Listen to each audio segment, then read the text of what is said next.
The movies that time forgot.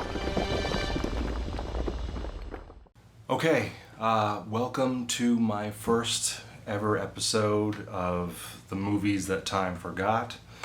It's just another typical review show, that everyone's doing these days, just jumping on the bandwagon. Obviously, I'm going to be focusing on older movies that people have, because of the title, they have forgotten them, or movies that people have never heard of that they want to discover for the first time, especially younger generations. I'm going to try to stick to very older nostalgic films from like the 70s, 80s, and 90s, maybe even older than that. I'm just going to cut right to the chase, keep it, quick and easy and simple. This is the movie, this is what it's like. I'm going to talk about, does it still hold up or not?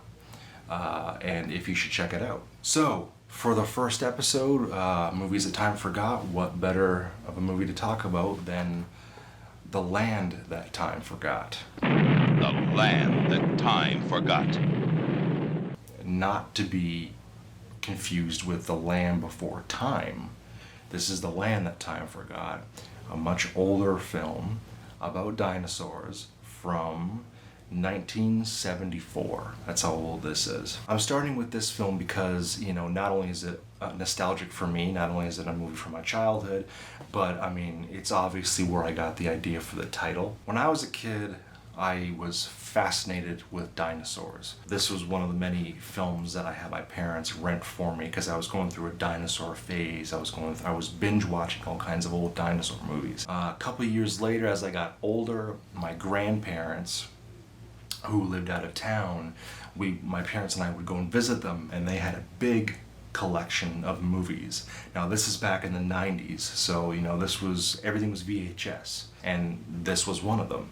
And every once in a while, when we went to my grandparents, I would put this on, or they'd put it on for me. So the movie, kind of like The Lost World or King Kong, finding this island, this prehistoric world cut off from the rest of the world. It pretty much follows that formula.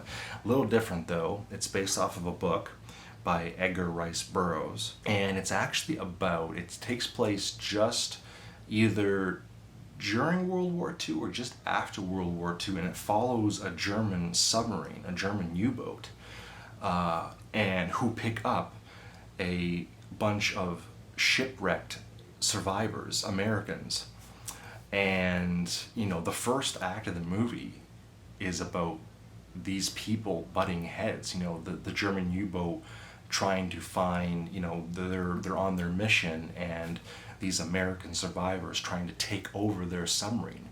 And the first act of the movie is basically a power struggle of, the good guys against the bad guys. The Americans become prisoners, then they take over the submarine, and the Germans become the prisoners, and then they stumble upon this forgotten world. Their submarine goes under the water, they come up and they find this new island, and of course it's prehistoric, it's got dinosaurs, and then the crew have to put aside their differences and try to, they marvel at this island of dinosaurs. And of course, the U-boat runs out of fuel, they crash or something like that, and now they're stuck in this world, and they have to try and survive and try to find a way to get out. And like 1 million years BC, there's cavemen, there's cavemen coexisting with dinosaurs. It becomes kind of like a shipwrecked movie, like Swiss Family Robinson kind of, or Robinson Crusoe, but with dinosaurs. They stumble upon a race of Neanderthals. There's actually two races. There's a more primitive race, and then there's a more developed, more evolved race. The Germans and the Americans, they're trying to find a way to sort of rebuild their submarine and refuel it, and then so that they can go home. The movie stars Doug McClure. He was an old action hero from the 60s and 70s. There's a volcano naturally on the island that's about to erupt and destroy everything. And dinosaur movies were big, after King Kong, the original King Kong, dinosaur movies were big in like the 60s and 70s. So look at this poster. I don't know if you can see it there. Okay, so there's the sub, and it's being attacked by like a giant manta ray that's like shooting something out of his head, like a laser. That's not in the movie. It doesn't happen at all. Maybe it was a deleted scene, but it ain't on the Blu-ray. You also got some of these survivors in this little kind of mini sub escape pod, also not in the movie. You've got a big T-Rex going under the water attacking the sub. If I remember anything from my dinosaur books as a kid, carnivores like T-Rex could not swim. Nerd alert! There's no Stegosaurus in the movie, which really pisses me off because as a kid, I thought, ooh, a Stegosaurus is going to be in this movie because it's on the poster. There's no Stegosaurus. Stegosaurus was my favorite dinosaur as a kid, and you lied to me. You lied. Who made this? 20th Century Fox? No. Was it? Whatever, you lied to me.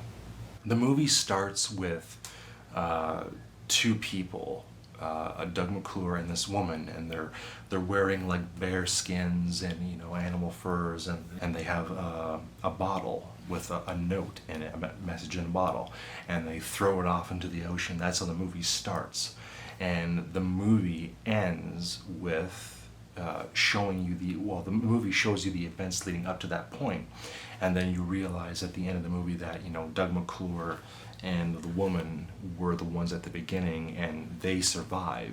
Now, on to, does the movie hold up at all? No, it does not hold up. I found this Blu-ray copy is from Kino Lorber. They are a distribution company, production company that release old classic, cult classic, and nostalgic films on Blu-ray. The effects don't hold up. They're not that great. Most dinosaur movies back in the day, in the 50s and 60s, resorted to stop motion special effects, from the great pioneer Ray Harryhausen, and they were great. They have like these little kind of, they don't even look animatronic. They look like sock puppets. Like there's a scene where there's like a T-Rex or whatever running through the jungle, and it looks like a rubber puppet, like one of those Jurassic Park toys where you put the head of the dinosaur on your hand, on your arm, and you just go like that. That's what it looks like. There's a scene where this pterodactyl comes, swoops down up one of the cavemen, one of the Neanderthals, picks him up and flies him off, and they built this horrible looking giant pterodactyl, but it basically looks like a kite, or a glider, a paraglide, and the wings aren't even moving, like the wings aren't flopping up and down. It's just straight, and it just moves like a glider, like a plane or a drone. It's unfortunately not as good as I remember it, which is probably going to be the case on this show. So, final rating, I'm going to keep it very simple, straightforward. I don't want to do anything fancy or unique, so I'm just going to give my rating system, my tier is going to be out of 5 stars. I'm just going to keep it very simple. It holds a place for me in my, for my childhood. I have a soft spot for it because it's nostalgic for me. I've got some good memories. It's not really worth seeing. I'm going to give it, 2 out of 5 stars. Land That Time Forgot, not The Land Before Time. And that's it. That is the first segment of the movies that time forgot. Stay tuned because, there's definitely a few films that I want to talk about like I have today. Thanks for watching, subscribe, and stay tuned. I will see you guys on the next one. All right.